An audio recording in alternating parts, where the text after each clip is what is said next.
someone is not seeing the results, they could have planted some negative seeds in your life. They were waiting for something to take root and grow in your life, some kind of negativity.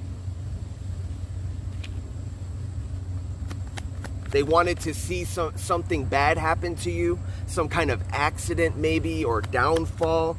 Oh, okay, we have the Ten of Cups. Seven of Pentacles, Ten of Cups.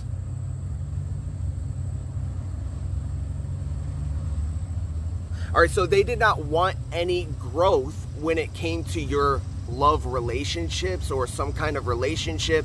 A relationship that brings you happiness, brings you joy, makes you emotionally satisfied.